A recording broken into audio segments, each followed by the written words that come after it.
భారత్ పాకిస్తాన్ సరిహద్దుల్లో ఉద్రిక్తతల నేపథ్యంలో కేంద్రం మరింత అలర్ట్ అయింది. బ్రహ్మోస్, ఆకాశ్ వంటి క్షిపణులకు కీలకమైన ఉప వ్యవస్థలను అందించాలని DRDOకి ఆదేశాలిచ్చింది. బార్డర్లో యుద్ధ వాతావరణం రోజురోజుకి మారుతుండటంతో భారత ప్రభుత్వం మిసైల్స్ ఉత్పత్తిని మరింత వేగవంతం చేస్తోంది. బ్రహ్మోస్, ఆకాశ్ వంటి క్షిపణులకు కీలకమైన ఉప వ్యవస్థలను వేగంగా అందించాలని DRDOకు ఆదేశాలిచ్చింది. అలాగే మిసైల్స్, సబ్ సిస్టమ్ సామర్థ్యాలను పెంపొందించేందుకు డ్రోన్, యాంటీ డ్రోన్ టెక్ కంపెనీలతో కేంద్రం చర్చలు నిర్వహిస్తోంది. పహల్గామ్ ఘటనతో పాకిస్తాన్పై భారత్ ఆపరేషన్ సింధూర్ నిర్వహించింది.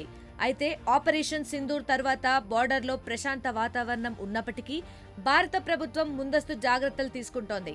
ఈ నేపథ్యంలోనే యుద్ధంలో కీలక పాత్ర పోషించిన బ్రహ్మోస్, ఆకాశ్ వంటి క్షిపణులకు ఉప వ్యవస్థల సరఫరాలను వేగవంతం చేయాలని హైదరాబాద్లోని DRDOకు ఆదేశాలిచ్చింది.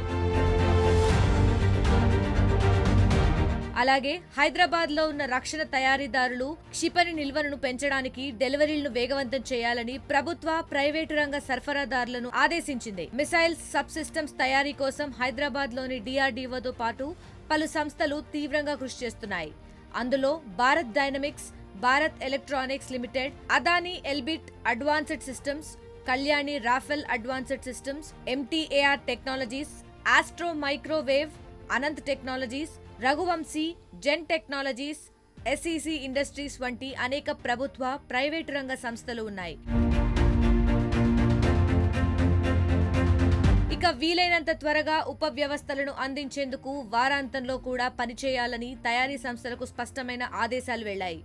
మరోవైపు ఉప వ్యవస్థల సామర్థ్యాలను పెంపొందించేందుకు తయారీ సంస్థలు డ్రోన్, యాంటీ డ్రోన్ టెక్ కంపెనీలతో కలిసి పనిచేస్తున్నాయి.